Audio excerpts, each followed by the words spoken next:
บายดีมื้อนี้วันที่30เดือน1 2026ถือว่าปฏิบัติการพิเศษทางทหารของรัสเซียใกล้จะฮอดจุดจบแล้วเนาะเพราะว่าทั้งยุโรปทั้งอเมริกาทั้งหยังต่างๆเนาะถือว่าเดี๋ยวนี้มีข้อขัดแย้งกันเองโดยเฉพาะทางยุโรปนี่สิตีกันเองแล้วเนาะผู้สนับสนุนอุกราอินาก็ยังมีผู้สนับสนุน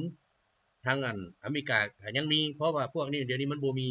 จุดยืนแล้วเนาะซ้ำบ่พออเมริกาสิไปเอากรีนแลนด์ก็มีผู้ไปสนับสนุนเอากำลังทหารเข้าไปกรีนแลนด์แต่ว่าประเทศละ 2-3 คนอันนี้ก็เห็นได้ชัดเจนแล้วว่า NATO ที่เซ็นกันไว้มาตราที่5บอกว่าจะยกทัพช่วยเหลือซึ่งกันและกันในที่สุดแหละมันบ่มีเป็นเพียงการเซ็นสัญญาแบบหลอกลวงซึ่งกันและกันเนาะแล้วที่ให้แฮงเดี๋ยวนี้ก็คือทางรัสเซียทวงเอาทรัพย์สินของตนเองคืนทุกอย่างเนาะมีให้หรือบ่มีให้รัสเซียก็บ่เว้าหยังแต่ว่าประเทศมึงที่รักษาเงินนั่นน่ะรักษาทรัพย์สินของรัสเซียน่ะจะต้องขึ้นกับรัสเซียถ้าหากบ่มีความสามารถให้เงินได้ เดี๋ยวนี้อเมริกาบอกว่ามึงอยากเฮ็ดหยังก็เฮ็ดตามใจกูยอมละทางอเมริกาบอกในที่สุดแล้วอเมริกาย้านถูกต่อต้านย้านถูกกำลังอิทธิพลอื่นๆเข้ามาเฮ็ดกับตัวเองเหมือนกับตัวเองที่ไปเฮ็ดให้เวเนซุเอลาเนาะก็เลยสร้างปัญหาเดี๋ยวนี้เอารูปที่ตนเองถ่ายกับประธานาธิบดีปูตินไปติดอยู่ทำเนียบขาวคักบ่เนาะก็แสดงว่าทรัมป์เป็นลูกน้องสั้นจำของประธานาธิบดีปูตินเป็นลูกน้องสั้นจำของรัสเซียเนาะซึ่งพร้อมที่จะเคลื่อนไหวทุกอย่างเพื่อมั่งระบบโลกเก่าเนาะเพราะว่าอย่างทรัมป์ย่องไปเดี๋ยวนี้ฮู้ว่าทรัมป์ย่องไปย่องประธานาธิบดีลูกาเชนโกของเบลารุสบอกว่าพวกเฮานี่เมื่อก่อนกล่าวหาเขาว่าเป็นเผด็จการเนาะแต่มามื้อนี้ข้าพเจ้าคิดว่าอันนั้นบ่แม่นเผด็จการประธานาธิบดีลูกาเชนโกเฮ็ดเพื่อประชาชนเบลารุสปราบปรามพวกก่อการร้ายทั้งหลายที่เข้าไปเคลื่อนไหวอยู่ในเบลารุสนี่ทำปีนคำเว้าฉะนั้นข้อยเองเป็นประธานาธิบดีอเมริกาจะต้องนำแบบของลูกาเชนโกมาใส่อยู่ในอเมริกาผู้ใดทำการเคลื่อนไหวผู้ใดทำการอีหยังต่างๆก็ถือว่าข้อยจะปราบแบบประธานาธิบดีลูกาเชนโก ก็แน่นอนมันเป็นเคยเบลารุสเนาะมันก็ต้องเฮ็ดตามนี่นี่แหละเขาเอิ้นว่าทำเป็นไม้มือของการปกครองของรัสเซียเนาะเข้าไปเพื่อทำลายมากซ้ำบ่พอเดี๋ยวนี้มันเฮ็ดอะไรสิสั่งยึดแคนาดาเป็นรัฐหนึ่งของอเมริกาซึ่งแคนาดาเองก็บ่ยอมถ้าบ่ยอมมึงต้องซื้อแอป35นำกูมีเท่าไหร่ให้มึงเอาหมดเพราะหมดเงินแล้วเด้เนาะหมดเงินแล้วเดี๋ยวนี้การเคลื่อนไหวหยังต่างๆยากแล้วซ้ำบ่พอประเทศก็ยังชัตดาวน์อยู่ มันบ่ทันได้เปิดเนาะเดี๋ยวนี้มันเฮ็ดแนวใดเดี๋ยวนี้พยายามไปเฮ็ดแนวใดก่อความวุ่นวายอยู่ทุกประเทศอยู่ทุกประเทศฉะนั้นเดี๋ยวนี้ประเทศบรรดาประเทศอยู่แอฟริกาเนาะถือว่าได้ประกาศลบล้างประเทศที่มีหลายพรรคถือว่าลบล้างเดี๋ยวนี้บ่ให้มีหลายพรรคเพราะการมีหลายพรรคเป็นการแบ่งแยกประชาชนในชาติตัวเองบ่มีความสงบเนาะ ผู้นั้นคิดอันนั้นผู้นี้คิดอันนี้การเป็นหลายพรรคการเมืองในที่สุดแหละแต่ละพรรคการเมืองมันบ่แม่นว่าเฮ็ดเพื่อประชาชนมันเฮ็ดเพื่ออำนาจของมันเพื่อไปร่วมหัวกับบรรดาพวกต่างชาติซึ่งอยู่ในหันต่างชาติมันมีหลายประเทศอีกบ่แม่นประเทศเดียวอเมริกาก็มีฝรั่งก็มีเยอรมันก็มีทุกๆแนวทางที่เขาวางกันมาน่ะสุดท้ายในเมื่อเลือกได้ตัวเองแล้วบ่เฮ็ดตามเพราะคันเฮ็ดตามมันมีปัญหากับบรรดาประเทศที่สนับสนุนพรรคการเมืองนั้นก็เลยมาคัดใจประชาชนบัดนี้ คำขวัญต่างๆที่วางออกสุดท้ายบอกว่าอันนี้พวกเขาบ่สามารถเฮ็ดได้เพราะไปเบิ่งในระเบียบของอันนั้นอันนี้ของสากลอ้างสากลที่จริงโคตรพ่อโคตรแม่มันบ่มีดอกสากลนั่นน่ะเนาะแต่ละประเทศมันเข้าไปเพื่อหยังเพื่อสร้างอิทธิพลของตัวเองผู้ใดมีอำนาจกำอำนาจก็แม่นหาเงินให้พวกนั้นถ้าว่าสเปนไปได้ปกครองสเปนก็กินเงินเขาพวกนั้นต้องหาเงินให้เขาประเทศใดก็อย่าเนาะ เงินเล็กๆน้อยๆเขาทิ่มไปเลยเขาทิ่มให้คือโยนเข้าให้มานี่แหละเนาะเขาโยนให้เอาเลยเขาเงินดำ5ล้าน10ล้านกูเอาให้แต่ว่ามึงต้องเอาเวียกนั้นให้กูเอาอันนี้ให้กูเอานั่นให้กูหลายหมื่นล้านหลายแสนล้านก็นี่แหละซัมบ่พอเดี๋ยวนี้นี่นะมันพยายามเข้าจีนเนาะ ที่ต่อต้านทรัมป์ได้ส่งคนมานี่เข้ามาแทรกแซงกิจการของจีนโดยที่เอาบรรดาการนำที่อยู่ในขั้นสูงนั่นแหละในว่ากรมการเมืองเนาะคนที่มีอำนาจสูงสุดและบ่สูงสุดแต่ว่าก็แนวใดก็แนวต้องกรมการเมืองนี่ถือว่าเป็นผู้สูงอยู่แล้วเนาะเขาพยายามเข้าไปเฮ็ดแนวใดสร้างความขัดแย้งภายในแต่ว่าทำบอกประธานาธิบดีสีจิ้นผิงก่อนระวังคนเจ้านะเดี๋ยวนี้ขายความลับทุกอย่างคนเจ้าขายความลับทุกอย่างเรื่องอาวุธเรื่องเงินโทรกรณ์อย่างต่างๆเพื่อเอาเงินส่วนใดส่วนน้อยๆนึงไปกินเนาะแล้วก็เพื่อญาติอำนาจกันเห็นบ่เขาเฮ็ดกันนั้นนี่ถือว่าเกียมพร้อมเขาสร้างกันมาดนแล้ววันที่28เดือน1นี่ประธานาธิบดีสีจิ้นผิงไปพักอยู่โรงแรมเขาก็เกียมไปกักตัวกักบริเวณกักเอียงกะยาเพื่อสร้างอำนาจของตัวเองขึ้นผู้ใดก็โตกรมการเมืองเลยติดแทบกับประธานาธิบดีสีจิ้นผิงสู้รบมานำกันเฮ็ดการปฏิวัติมานำกันแต่ว่าเป็นหยังมามือหนึ่งขึ้นอำนาจสำนักเลยยังขึ้นอยากได้อยู่เพื่ออย่างเห็นบ่ทั้งสำนักข่าวของอเมริกาออกมาเว้าเองเลยว่าพวกนี้นี่ต้องการอำนาจเพื่ออยากเปลี่ยนแปลงระบบให้มีการโซโกงยามันเพื่อโซโกงให้ได้หลายที่สุดแต่ประธานาธิบดีสีจิ้นผิงนี่ว่าบ่ได้เฮ็ดเนาะฉะนั้นฮู้ก่อนย้อนอย่างถ้ำรายงาน เพราะลูกน้องพวกกันประชาธิปัตย์มันเข้ามาเคลื่อนไหวมันเฮ็ดบ่ได้ล่ะเนาะมันสิบ่มีอำนาจแล้วมันก็พยายามเฮ็ดแนวใดยึดเอาประเทศใดมั่งประเทศใดประเทศนึงเพื่ออำนาจของตัวเองสุดท้ายจีนก็สั่งปลด2นายพลพลเอกบ่ได้แม่นง่ายนะเห็นบ่เขาลิ้นกันฉะนั้นแล้วประเทศต่างๆที่ว่าน้อยๆน่ะเฮ็ดใดมันสิเข้าบ่ได้เนาะก้อนเงินมันทิ่มให้คือโยนเข้าให้มานี่แหละกินกันไปตะพือเฮาผู้ใดเอาเข้าให้มันก็เฮาให้ผู้นั้นเนาะเป็นนั่นแหละฉะนั้นแหละอันนี้แหละมันเข้าไปเห็นบ่ขนาดว่าเข้มแข็งส่ำใดเป็นกองทัพที่ยิ่งใหญ่ยังเข้าได้ฮอดพลเอกเห็นบ่ผู้ที่อยู่ต่อจากประธานาธิบดีสีจิ้นผิงเป็นอะไรล่ะบัดนี้ถ้ามันก็ระวังโลดเจ้านะระวังพวกนั้นมันเข้าไปแล้วมันเกียมเฮ็ดแล้วมันนั่นแล้วมื้อใดเจ้าไปพักอยู่หั่นเจ้าระวังโลดสุดท้ายแผนถูกเปิดเผยแม่นไผเปิดเผยก็ประธานาธิบดีอเมริกาทรัมป์บ่เพราะว่าหยังเขาก็ขัดแย้งกันเองอยู่ในอเมริกาฉะนั้นแต่ละคนเขาก็รายงานกันเพราะประธานาธิบดีปูตินพี่ก็บอกรายงานโลดมึงรายงานโลดคนของมึงน่ะเข้ามาเคลื่อนไหวอยู่หั่นน่ะมันจ้างไผมึงฮู้ดีมึงเว้านั่น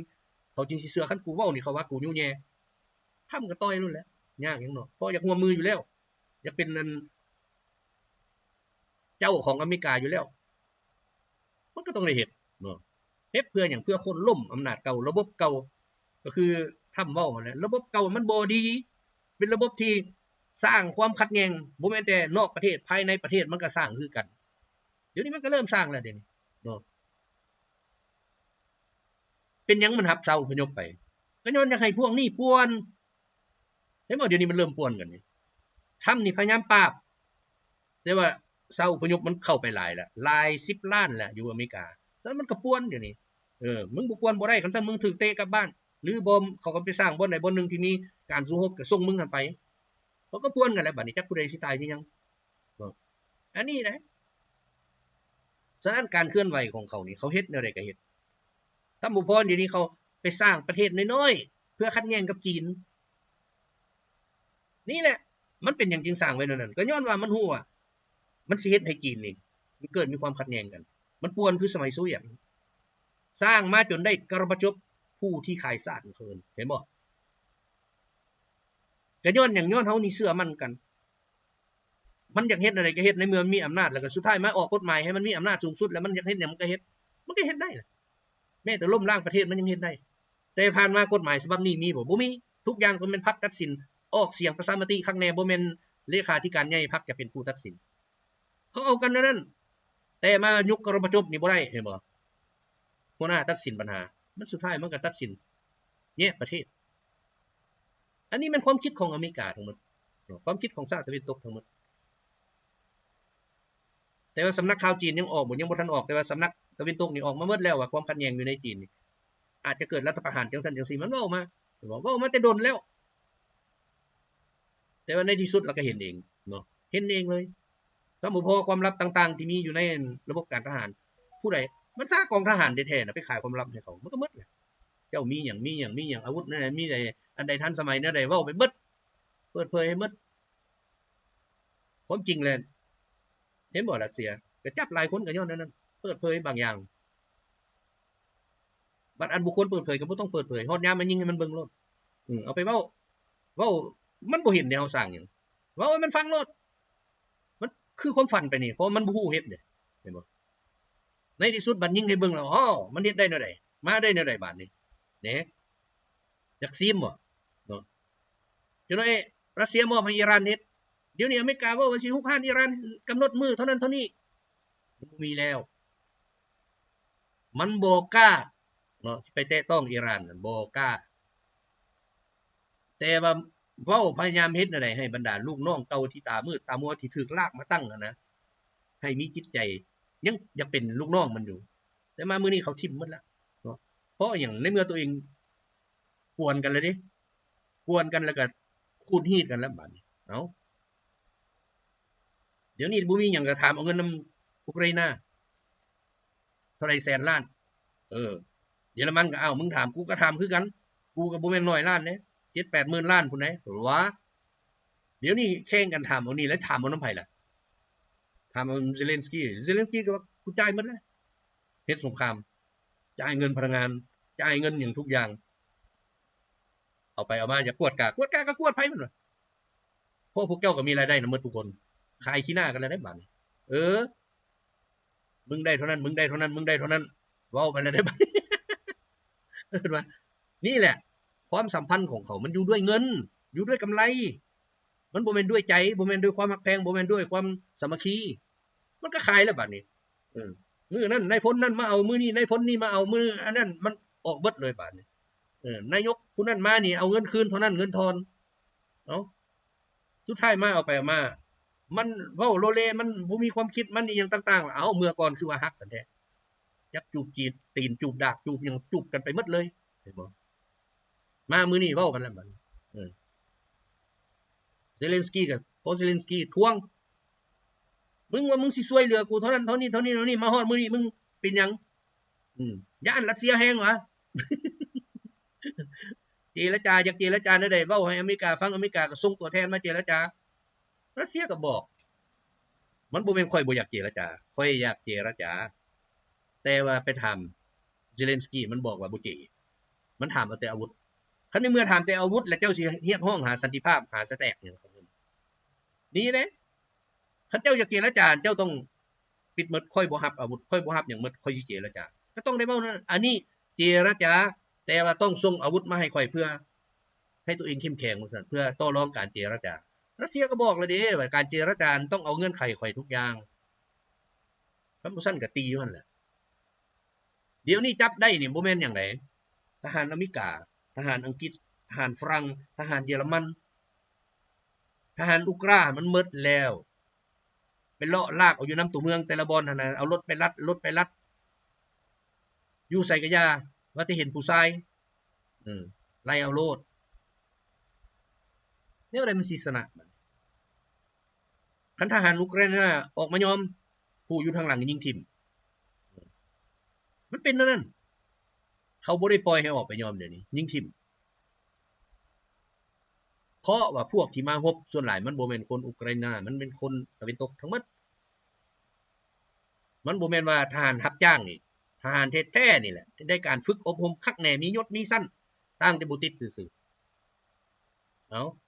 มันเคลื่อนไหวนั่นเดี๋ยวนี้นะฉะนั้นเดี๋ยวนี้คันแม่นคนอุกราอินาอยากออกไปยอมเขายิงทิ่มเพราะพวกนี้มันมาเพื่อฆ่าชาวอุกราอินาให้มันเหลือคนสุดท้ายตามคำขวัญที่เขาบอกเขาบ่ได้มาเพื่อหยังเด้แล้วเดี๋ยวนี้ทรัมป์ก็บอกว่าเจรจากันอันนี้ค่อยสิเอาอันนั้นเจ้าเอาอันนี้เจ้าเอารัสเซียก็บ่เว้าเรื่องเอาบ่ได้เว้าแต่ค่อยสิปราบพวกอันที่มันดื้อด้านอยู่ในหั่นให้หมดซะก่อนคันพวกเจ้าบ่ยอมเนาะเพราะบ่ซั่นมันสิเป็นภัยอันตรายต่อชาวรัสเซียเพราะเขาเว้าเต็มปากเลยเด้เขาจะฆ่าคนรัสเซียทิ่มอยู่ในหั่นบ่ให้มีภาษารัสเซียบ่ให้มีภาษาหยัง อยู่ในหันให้มีแต่ภาษาอุกฤษกับภาษาอังกฤษเนี่ยบัดนี้มากะล่อนนี่ภาษาฝรั่งมันก็ต้องให้มีคือกันแต่มื้อนี้ค่อยบ่เว้าแล้วเรื่องรบน่ะตะกี้ประกาศรบจะรบรัสเซียจังซั่นจังซี่เว้ามากะล่อนนั่นน่ะมามื้อนี้มันเปลี่ยนคำเว้าแล้วมันว่าแนวใดก็ต้องได้พัวพันรัสเซียกันซั่นบ่ซั่นบ่รอดเป็นจังได๋ล่ะบัดนี้ส่วนเยอรมันก็สิล่มจมแล้ว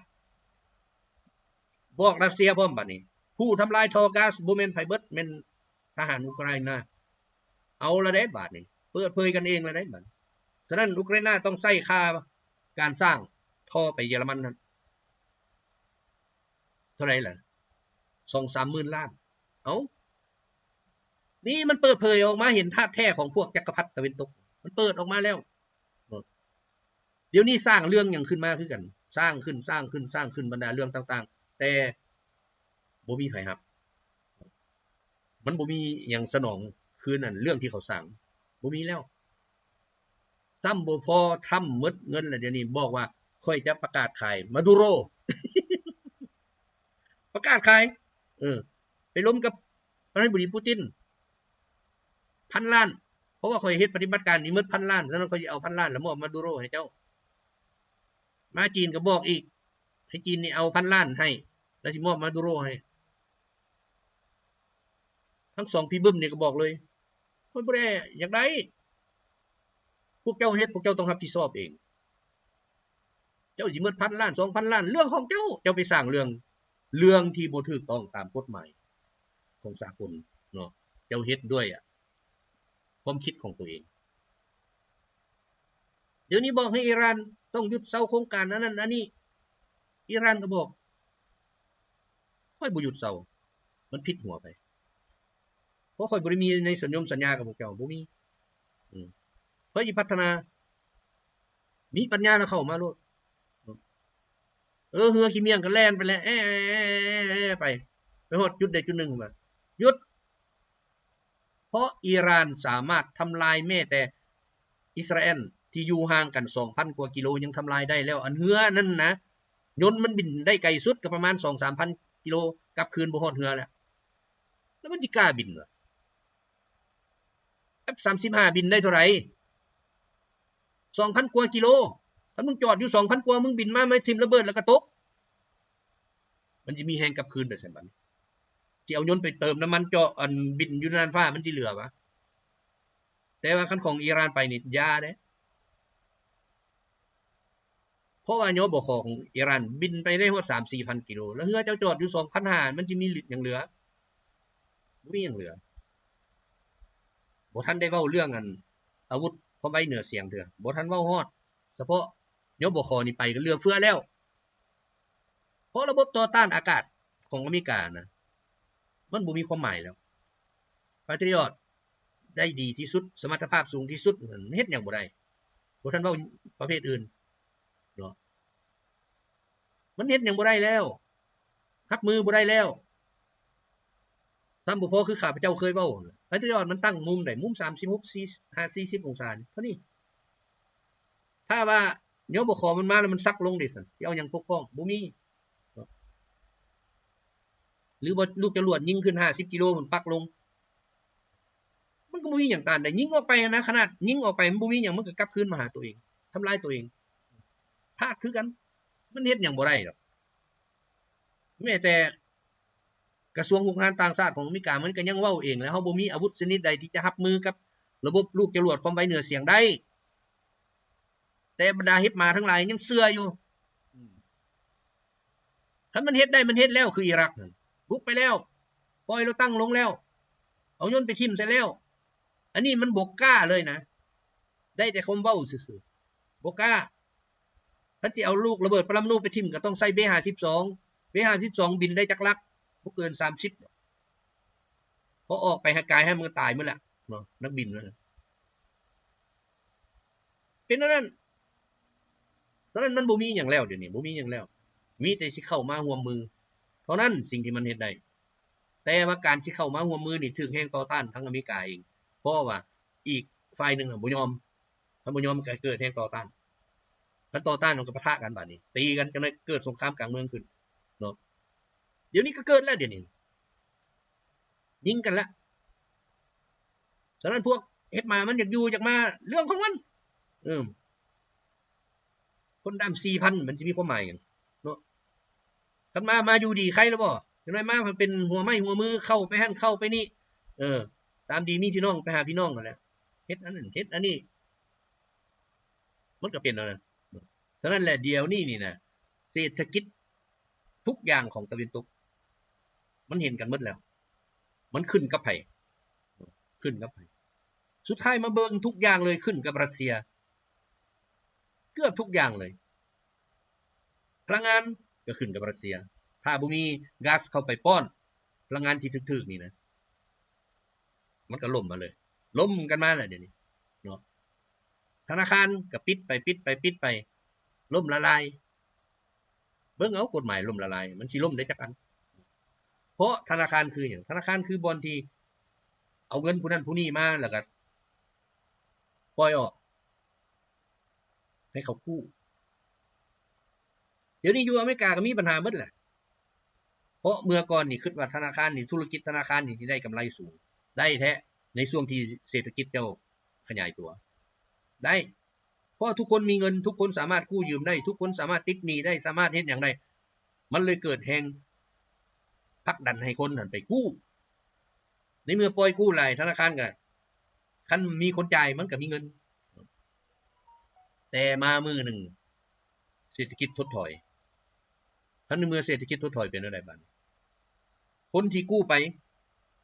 ซื้อเรือนซื้อบ้านซื้อหยังก็อย่าลงทุนหยังก็อย่ามันบ่ได้ขายมันบ่มีเงินส่งไปยึดมันก็ได้ทรัพย์สินไปขายผู้อื่นบ่ได้อีกเพราะผู้อื่นก็บ่มีเห็นบ่คันเมื่อขายบ่ได้เป็นไดก็เหลือแต่ทรัพย์สินบ่มีเงินไปพอกบัดนี้ในที่สุดกลายเป็นหนี้แล้วเฮ็ดจังได๋บัดนี้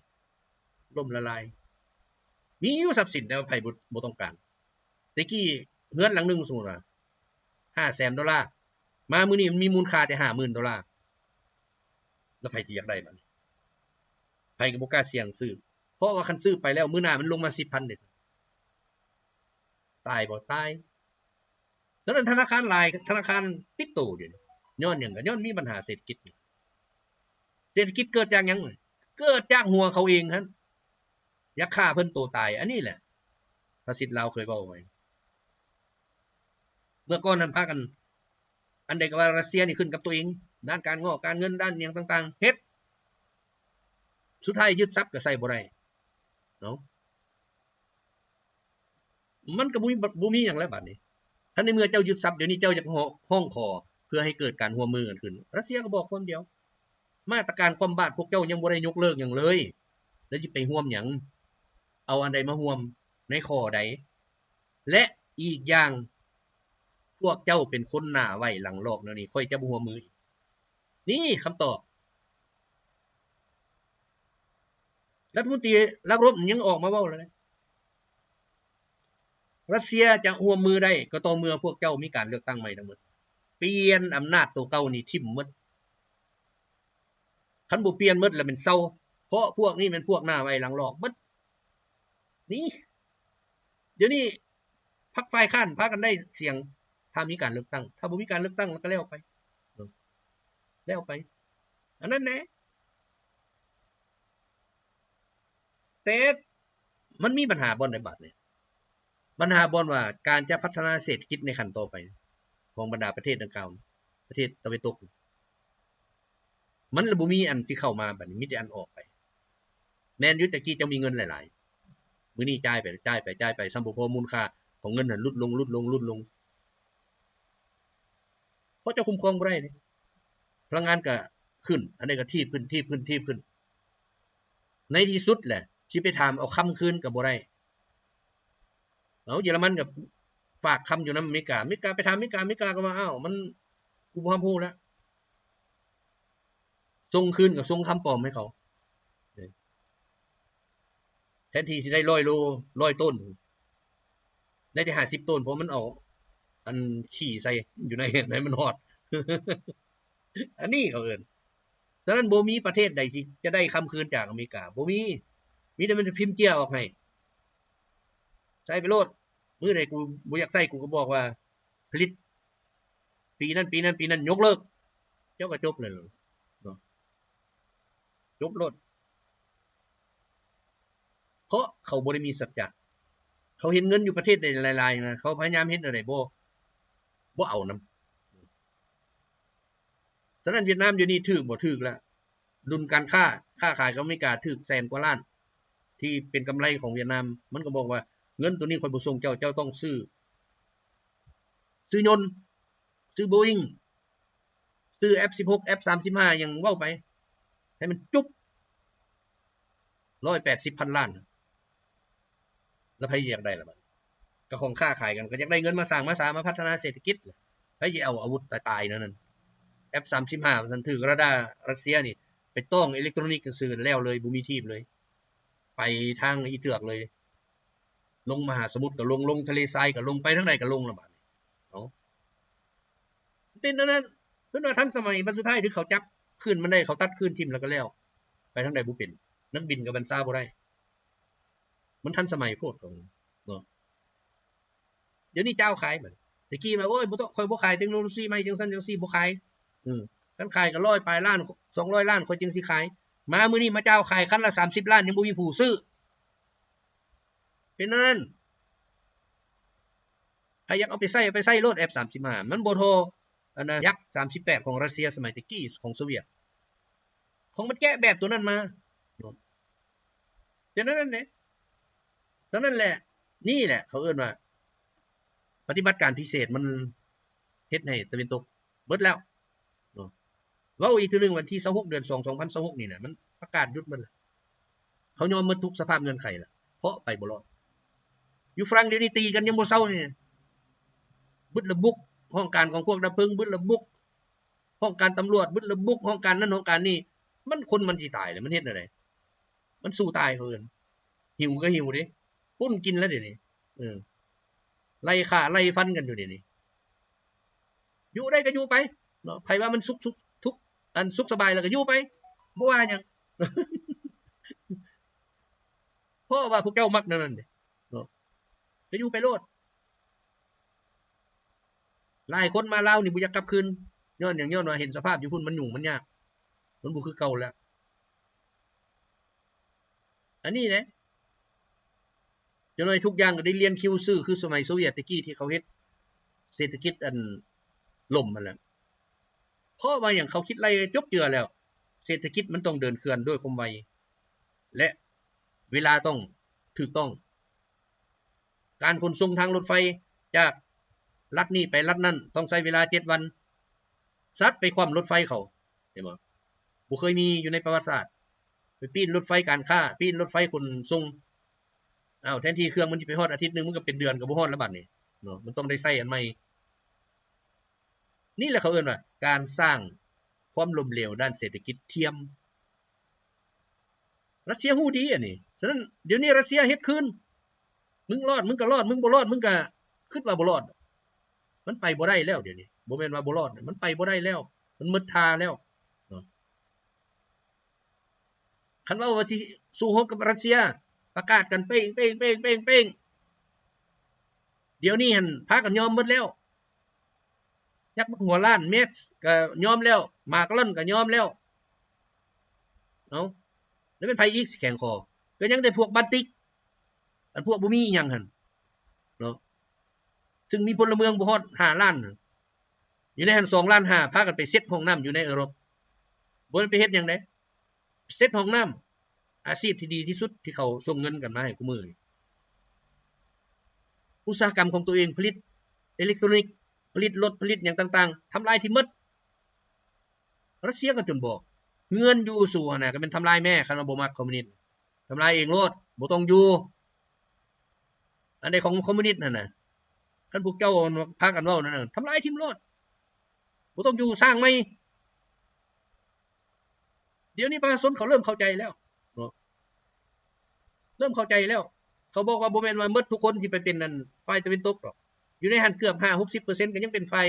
รัสเซียอยู่เว้าหยังบ่ได้ย้อนว่าอำนาจมันถูกเผด็จการบีบบังคับ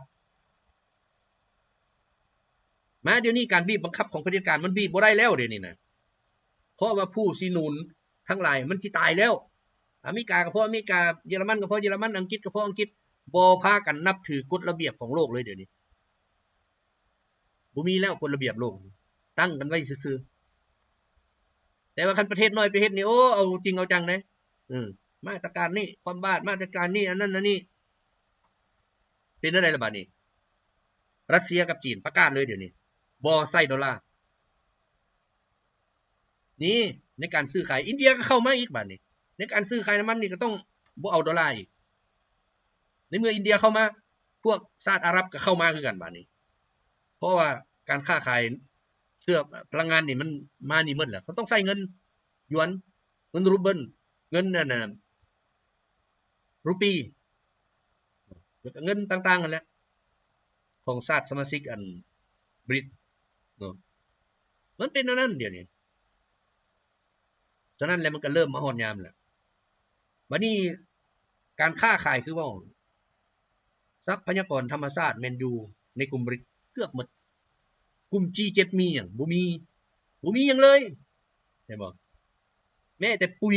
ก็ยังเอานำรัสเซียคันบ่มีปุ๋ยผลผลิตที่ผลิตอยู่ในยุโรปก็บ่แตกดอกออกผลจากปลูกมักเล่นนี่นะเครือนึงได้10-20กิโลคันบ่มีปุ๋ยของรัสเซียนี่ไปใส่เครือนึงได้นำโลนี่มันลุดไป5เท่าพุ่นมันสิกุ้มว่าค่าจ้างค่าหยังค่าไถค่าน้ำมันก็แพงอีหยังก็แพงบัดนี้มันก็เป็นเฮ็ดบ่ได้บัดคันเฮ็ดบ่ได้เป็นอะไรตายคันเป็นอันนี้สิเอาอยู่ไสล่ะบัดนี้การค้าขายเถื่อนมันเริ่มบัดนี้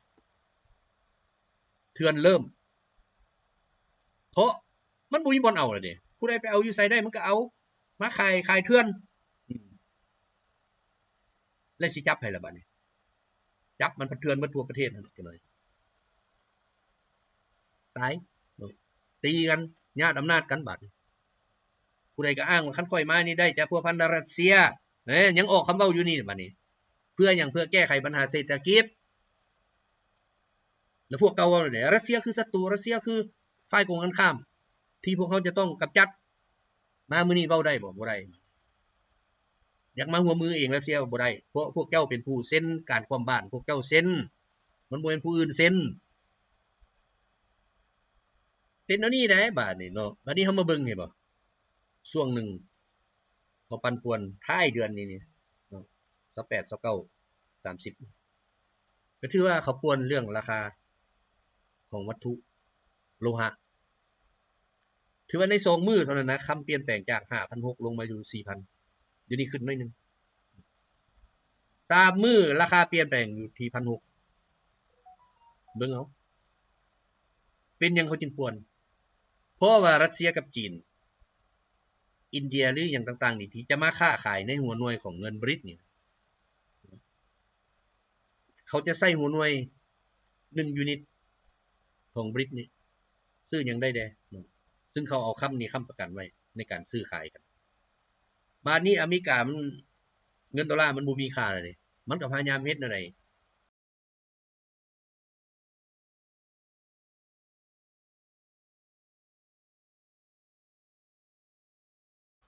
มันเลยเฮ็ดให้คำขึ้นราคาเทียบกับดอลลาร์แต่มามือมันเทขายออกเพื่อลดเงินพวกนี้ถ้าเทขายออกมันก็ราคาถูกลงสุดท้ายมาสภาพมันสิเป็นจังไดต่อนี่ถ้าเบิ่งอีกวันที่ 31/12 ไปนี่มันลงแบบทิ่มกันโลดได้แต่มันสิลงไปตลอดบ่มีทางเพียงแต่เป็นการป้วนตลาดเนาะในเวลาใดหนึ่งซื่อๆเพื่อรักษาค่าของตัวเองไว้ในเมื่อเป็นนั้นมันก็เอาเทเงินดอลลาร์ออกซื้อคันในเวลามันซื้อมันก็เทออกเพื่อให้มันถูกลงผู้ใดรับเงินดอลลาร์จังนั้นก็มีปัญหาเพราะมันซื้อถูกจังนั้นมันขายคำมันก็แพงขึ้นอีกมันบ่มีอันเฮ็ดล่ะเด้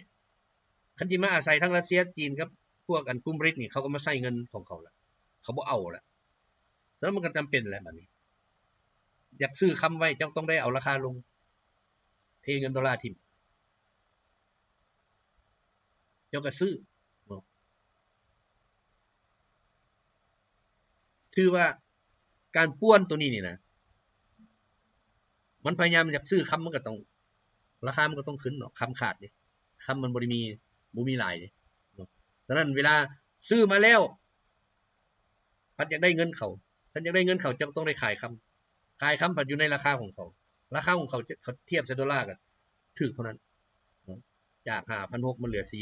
4,000 เอาละเด้นับมือเลยได้บัดนี้มันจะเฮ็ดซื้อคำนี่เฮ็ดอะไรเพื่อให้มันเพียงพอในการแก้ไขปัญหาเศรษฐกิจเขาแต่ว่ามันแก้บ่ได้ถ้าบ่ร่วมมือกันดีๆบ่ได้นี่แหละเฮามาเบิ่งกันแต่ว่ามาเทียบใส่ระยะ 3-4 ปีหลังถือว่าเงินนี่ขึ้น5เท่าคำนี่ก็ขึ้นแต่กี้มีแต่ 2-3,000 เนาะ 2,000 ปลายเดี๋ยวนี้มัน 4,000 ก็ยังขึ้นเป็นครึ่งเอาได้มันฉะนั้นนี่แหละคือการปวนผู้ที่มืดเนื้อมืดตัวย้อนอันนี้ก็มีผู้ที่ร่ำรวยย้อนอันนี้ก็มีอันนี้ฉะนั้นผู้ใดมีทรัพย์ในดินสินในน้ำมีเอิ้นว่าทรัพยากรธรรมชาติหลายอยู่ในมือผู้นั้นเป็นพระเอกผู้นั้นจะซี้ว่าเศรษฐกิจจะไปทางใดต่อไปนี่นะอันนี้ที่เว้าสู่ฟังเลยต่อไปนี่2026ขึ้นเมื่อไปหน้านี่นะยิ่งดนเท่าไหร่ผู้ที่มีนาแหละจะเป็นเศรษฐีมีนาเป็นเศรษฐีต่อไปผู้บ่มีนามีเฮือนมีซานมีอันนั้นมีปัญหาโลดเพราะมีนามีข้าวกินบ่ตายเนาะแต่ว่าต้องได้สร้างความเข้มแข็งของกองทัพขึ้นเพื่อบ่ให้ผู้อื่นมาปุ้นเอาให้เอาหน้าเอาดินเอาสวน ต้องปกป้องเพราะอันนั้นคือสิ่งเดียวที่จะเฮ็ดให้มนุษย์มีอยู่มีกินบ่แม่นสิพิมพ์เจียวออกมาแล้วมากินคือข้าพเจ้าเคยเว้า 2-3 ปีหลังยุโรปก็สิพิมพ์เจียวออกมาให้อเมริกาพิมพ์เจียวออกมาให้ยุโรปกินเจียกันเอ้าบัดนี้มาเบิ่งปฏิบัติการพิเศษทางทหารของรัสเซีย2อาทิตย์เนาะบ่ได้มาเว้าสู่กันฟังถือว่าอาทิตย์ก่อนนี่นับแต่วันที่17หาวันที่23เดือน1 2026นี้กองทหารภาคเหนือฆ่าทหารอุกราอเมริกา NATO ตายไป 1,110 บักแล้วก็กองทหารภาคตะวันตกฆ่าตายไป 1,400 บักกองทหารภาคใต้ฆ่าตายไป 1,255 บักกองทหารภาคกลางฆ่าตายไป 2,970 บักกองทหารภาคตะวันออกฆ่าตายไป 1,740 บักและกองทหารเงียบฆ่าตายไป335 บักรวมเนาะในอาทิตย์ก่อนหันก็ถือว่า 8,810 บักวันนี้มาอาทิตย์นี้นับแต่วันที่24หาวันที่30เดือน1 2026นี้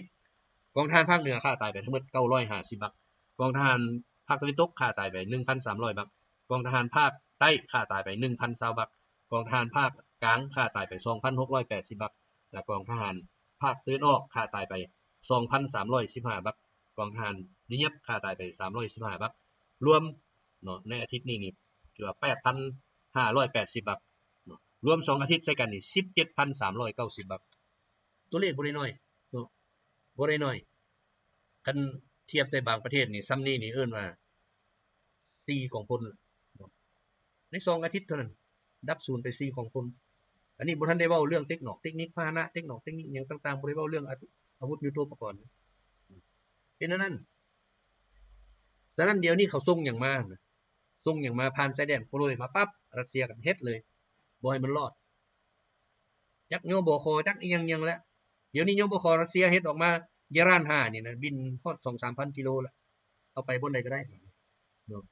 สบายตัวติดตามทางดาวเทียมมันก็บินเป็น3มื้อพุ่น72ชั่วโมงบินอยู่หั่นแหละเพื่อส่งภาพส่งหยังให้บรรดาโดรนน้อยคุมโดรนน้อยนี่ไปทำลายจักยารานจักอีหยังต่างๆเนาะที่บินได้นี่ถือว่ามีภาพทุกภาพเลยเดี๋ยวนี้แต่เอาลงบ่ได้เนาะคันเอาลงมันบ่ให้นั่นเลยบ่ให้ออกรายการเลยเนาะบัดนี้มาเบิ่งการทำลายพาหนะเทคนิคนับแต่มื้อปฏิบัติการมาฮอดมื้อวันที่30เดือน1 2026นี้เนาะถือว่ายิงยนต์รบไปทั้งหมด670ลำทำลายเฮลิคอปเตอร์ไปทั้งหมด283ลำทำลายยนต์บุยคนขับไปทั้งหมด 111,634 ลำทำลายรถลูกศรฐานยิงลูกศรทั้งหมด646ชุดทำลายรถตั้งยานก่อสู้รบต่างๆ 27,404 คันทำลายรถยิงจรวดหลายลำกล้องไปทั้งหมด 1,653 คันทำลายปืนใหญ่ปืนคกในดินไปทั้งหมด 32,952 สุดทำลายเทคนิคพิเศษทางทหารและพาหนะขนส่งต่างๆ 53,186 สุดเนาะถือว่าเป็นนั้นมื้อนี้มีเอาเท่านี้ก่อนเนาะมื้อหน้ามีหยังแล้วจะมาเว้าสู่ฟังใหม่ขอให้ทุกท่านสบายดี